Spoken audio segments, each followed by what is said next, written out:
Unfortunately, not all advice is created equal. I've seen some very bad advice and then some advice that just would make your life a little bit more difficult. I'm going to share some of the bad advice that I've seen given to Cricut users. My name is Kelly and let's get clacking. Group, attach, and then flatten when it comes to print then cut. There are several reasons why this is bad advice. First of all, you don't need to group and then attach things. If you just want to attach things, you just have to attach them. I do have a series of videos explaining the differences between group, attach, flatten, etc. and I will share that at the end of the video. But when it comes to using these features, you don't need to group and then attach and then flatten. If you are working with text and elements that aren't already print then cut, to attach and then flatten would make them all the same color, which would completely defeat the purpose of print then cut. So what I would suggest is to just purely flatten the items. Print then cut is a little bit of an enigma that many people struggle with, and I totally get that because there are small things that you need to do in order to get it right. So I would suggest familiarizing yourself with how print then cut works before you take advice like this, because sorry, but this is not very good advice. The next one is also relating to print then cut, and that is to turn the bleed off.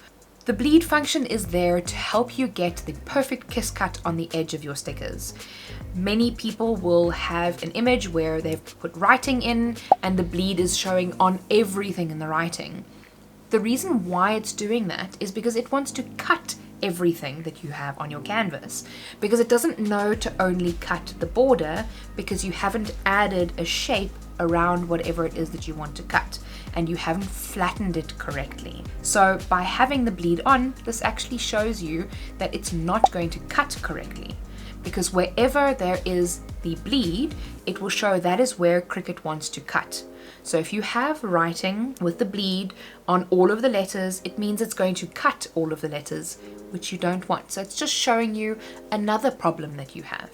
But the bleed feature is fantastic when you are cutting things that have a colored border or that have a solid color, because then it'll eliminate having that tiny little strip of white on the edge of your sticker.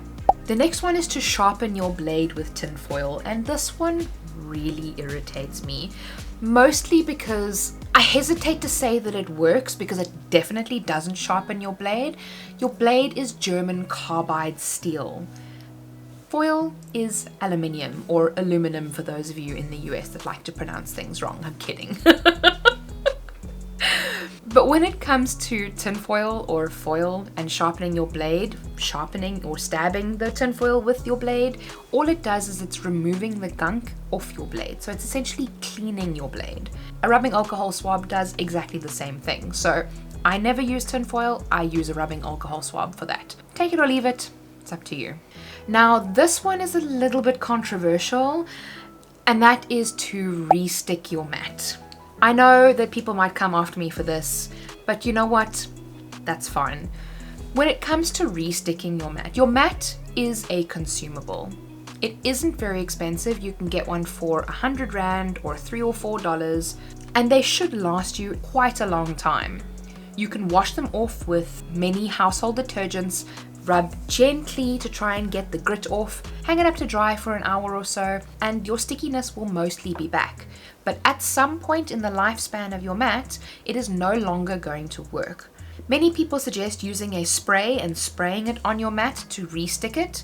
And while the cause is noble, the fact that you're trying to reduce the use of plastic, and I applaud you for that, there are so many other things that can go wrong when it comes to re-sticking your mat. The first one is if you haven't taped off your mat correctly. What will happen is the stickiness that you are spraying will get onto the rollers, which will then get into the machine, which might gum up your machine. The second reason why I don't like this is because the repositional spray is horrible. I've tried it before and I personally didn't like it. So if that's something that you like, then by all means go for it. But the price of your mat should be kind of factored in to the consumables when you're costing things and when you're considering the costs of these machines.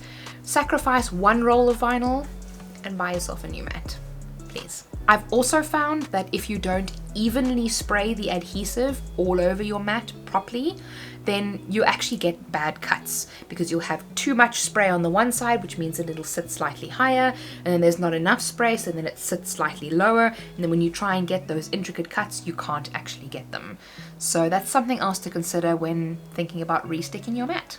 The next one is something that will cause you many tears, and that is to use the strong grip transfer tape. And maybe this isn't necessarily advice that you've been given, but I have seen this advice given out here and there.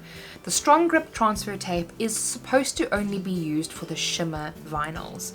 And the reason for this is because it's kind of like a very hilly, glittery kind of surface, and it needs the stronger grip because there is less surface area of the vinyl to stick to.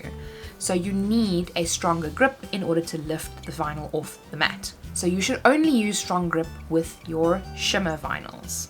If you're going to use it with normal vinyls, you are going to cry because it is not going to work properly. The vinyl is going to stick to it, it's not going to want to come off. It is very difficult to use for normal transfer tape. Unless you've used it quite a few times, then it'll probably end up working, but you really need to take the tack off quite a lot before it'll be useful for your normal permanent vinyls. The next one was something that I saw recently, and somebody said the test cuts are not necessary. And I'm not gonna lie, this upset me just a teensy tiny little bit, because many people think that the settings that they use on their machine is going to be same for every material. Not all materials are created equal. You need to do your test cuts. Just take the extra minute to do a little star just to make sure that you're going to be cutting the thing correctly. The number of times I've seen people waste an entire 12 by 12 of vinyl because the cut settings weren't correct, and when it comes to intricate cuts on vinyl, you're not gonna get them lined up perfectly. So just take a minute, 2 minutes, do a tiny little test cut. It will save you heartache. Please, please don't take that advice. And do I listen to my own advice? Not all the time. So I've eaten humble pie many times because I haven't done test cuts, and that just reaffirms the fact that I need to do test cuts when I'm using a new material. Please. XYZ brand of vinyl is terrible. I've heard that Graphitac is terrible. I've heard that Oracle is terrible. I've heard Dollar Tree is terrible. I've heard Cricut is terrible. I've heard HTV Ront is terrible. Any one of the vinyl brands that you can think of, I've seen people say that that particular brand of vinyl is terrible. And the reason why I'm saying that this is bad advice is because your vinyl is only as good as your cut settings. Yes, I understand that there is expired vinyl and that there may be vinyl that might be more susceptible to things like humidity, dryness, mats, all those kinds of things. But generally speaking, your vinyl is only as good as your cut settings. If you have vinyl that's lifting up, it might be because you have too much pressure. If it never cuts through, it might be that your pressure is not enough. Play with your test cuts, make sure that you're getting the right settings for your vinyl, because I've heard people from all sides, all vinyls, all parks saying that that particular brand of vinyl is terrible. Meanwhile, it's just because they don't have the right cut settings. So that kind of ties into the previous one, that test cuts aren't necessary. That's also terrible advice. The next one is that you can only use Cricut materials with your Cricut. If you are new, then you will know that you can use any brand materials with your Cricut. You can use Tech Wrap, you can use Graphitac, you can use Oracle. There are so many different brands of vinyl out there, and many of them are a lot cheaper than the Cricut. Whether they are better than the Cricut is not a debate that I'm going to get into at this point, but you will be able to use so many different kinds of vinyls, and they will be different price points for different uses. You get promotional vinyl, which is very cheap, but it lasts like a year or so. Permanent vinyl, which lasts, well, permanent vinyl, which is another thing that I won't get into, that'll last 5 to 7 years, etc. So you might need to try a few different types of vinyl to see what will work for you and your budget and your uses, but there are other brands that you can use for all of your different consumables. Shop around a bit if you don't like the Cricut stuff, which I love a lot of the Cricut stuff, so it's totally up to you, but just know that they are out there. The next one is that you can cut acrylic with your maker. I'm not talking 0.5 mil or 0.7 mil, even 1 mil acrylic.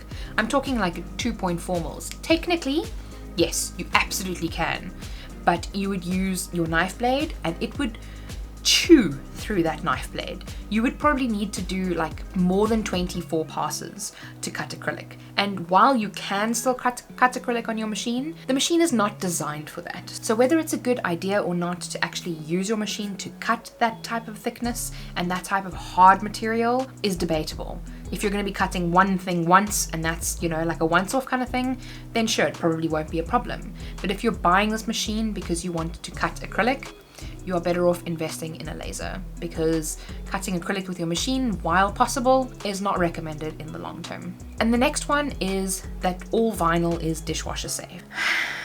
This one I always take with a pinch of salt, because you will get Betty that says that she has put her mugs in the dishwasher for the last 5 years, every week, and her vinyl hasn't come off. Sure, I believe you. Maybe you had a particularly porous mug and you only use the lowest heat setting and it doesn't have a steam cycle and it's a very short dishwasher cycle.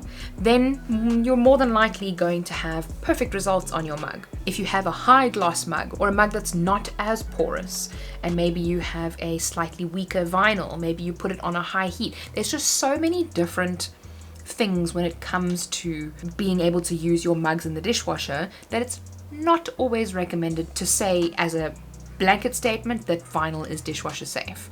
Most people know this already, so this is kind of a great thing that most people know, but just be aware that there are so many different factors to using vinyl on mugs and putting them in the dishwasher and things like that. So take that with a pinch of salt every time somebody says to you that vinyl is dishwasher safe. Let me know in the comments what the worst advice is that you have received when it comes to your Cricut. I'd love to hear it, and read through some of the other comments to see and have a good chuckle. This is all just in good fun, so we don't want any mudslinging in the comments, please. Thank you so much for watching. Subscribe for more Cricut content in the future, and remember, be kind to someone today.